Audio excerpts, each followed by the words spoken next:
Shalom saudara-saudari yang dikasih oleh Tuhan. Mari kita mengawali renungan online hari ini dengan berdoa. Tuhan, terima kasih atas kasih dan pemeliharaanmu kepada kami sampai hari ini. Kami mengakui sering kami hidup mengecewakanmu, tetapi Engkau selalu memberi pengampunan kepada kami dan masih setia terus menuntun hidup kami. Tuhan, saat ini kami mohon Engkau menuntun kami kembali melalui renungan online ini. Maka kuasailah renungan online hari ini dari awal sampai akhir. Demikian doa kami panjatkan dalam nama Tuhan Yesus Kristus. Amin.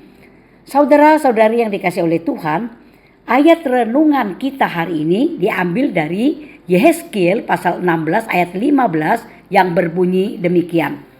Tetapi engkau mempercayai kecantikanmu dan menjadi pelacur karena kemasyuranmu. Saudara-saudari yang dikasih oleh Tuhan, seringkali kita berpikir dosa itu sesuatu yang jelas dan mudah dikenali. Padahal dosa memiliki tipu daya. Ia tidak selalu datang dengan wajah yang menakutkan, tetapi sering muncul dalam bentuk yang tampak wajar, dapat dibenarkan, bahkan terasa benar. Orang yang marah bisa berkata, "Saya hanya membela kebenaran." Orang yang iri berkata, "Saya hanya ingin yang terbaik." Orang yang mulai terikat pada hal-hal duniawi berkata, "Ini belum terlalu jauh."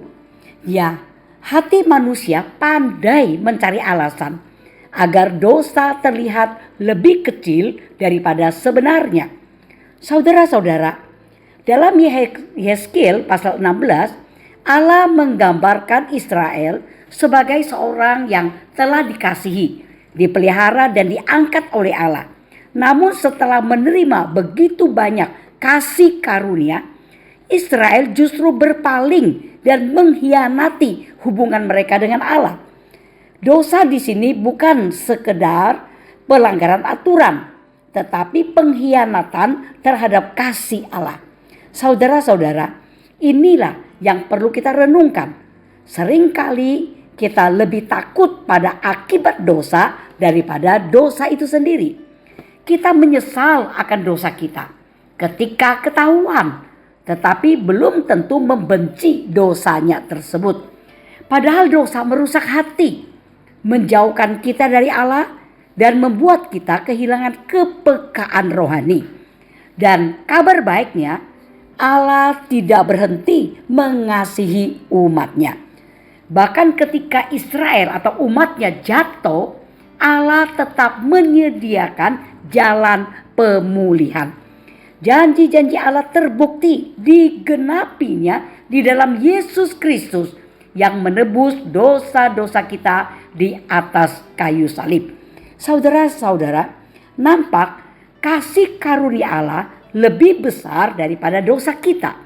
Tetapi kita pun harus jelas bahwa kasih karunia itu bukan alasan bagi kita untuk kemudian meremehkan dosa.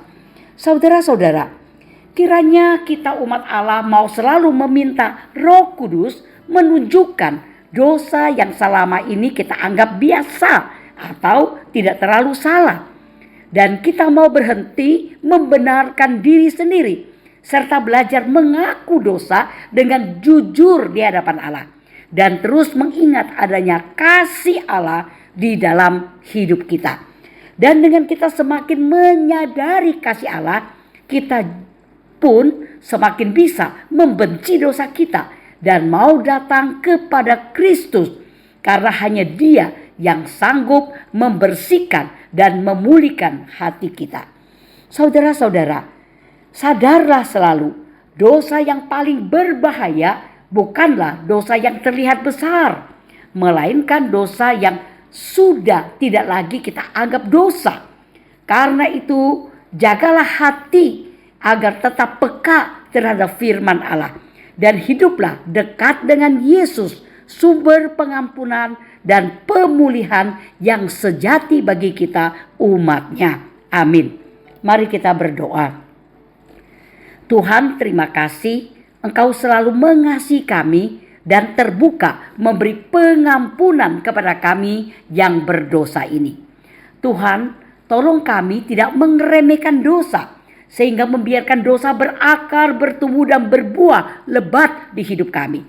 Mampukan kami dengan pertolongan Roh Kudus untuk peka dengan dosa dan menjauhinya di hidup ini, sehingga kami bisa dimampukanmu hidup sebagaimana layaknya seorang murid Kristus. Demikian doa kami panjatkan dalam nama Tuhan Yesus Kristus. Amin.